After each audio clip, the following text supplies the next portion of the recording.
Praise the Lord. ஆண்டவராகிய இயேசு கிறிஸ்துவோட சிலுவையில பேசின முதல் வார்த்தை லூக்கா 23 அதிகாரம் 34வது வசனம். பிதாவே இவர்களுக்கு மன்னியும், தாங்கள் செய்கிறது இன்னதென்று அறியாதிருக்கிறார்களே என்றார். ஆண்டவர் சிலுவையில பேசின முதல் வார்த்தை என்னன்னா மன்னிப்பை பத்தி பேசியிருக்காருங்க. இது ஒரு தீர்க்க தரிசன வார்த்தை. பழைய ஏற்பாட்டுல ஏசாயா 53 சொல்லப்பட்டிருக்கு. அநேகருடைய பாவங்களுக்காக தாமே சுமந்து அக்கிரமக்காரருக்காக வேண்டிக் கொண்டாரம்மா.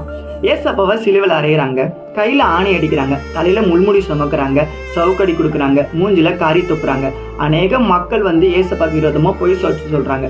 அநேக மனிதர்கள் ஏசப்பாக்கு விரோதமா எழுந்திருந்தாலும் எல்லாருக்காகவும் பிதா கிட்ட ஏசப்பா மன்னிப்பு கேட்டாருங்க. இன்னைக்கு நம்ம வாழ்க்கையில நமக்கு விரோதமா நமக்கு கெடுதல் நினைக்கிறவங்கள, நம்மள அழிக்க நினைக்கிறவங்கள நம்ம மன்னிக்கிறோமா? கொஞ்சம் யோசிச்சு பாருங்களேன். மனுஷனுடைய தப்பித்தங்களை நீங்கள் மன்னித்தால் உங்கள் தப்பித்தங்களை பரமபிதா மன்னிப்பார்னு ஏசப்பா சொன்ன உபதேசத்தை அவர் சிலுவையில கடைபிடிச்சாரு. இன்னைக்கு நம்ம வாழ்க்கையில கூட நமக்கு விரோதமா கெடுதல் நினைக்கிறவங்க, நம்மள அழிக்க நினைக்கிறவங்க, நமக்கு கெடுதல் நினைக்கிற எல்லா மனுஷங்களையும் நம்ம மன்னிக்கிற பிள்ளைகளா நம்ம வாழணும் தாங்க ஏசப்பா நம்ம கிட்ட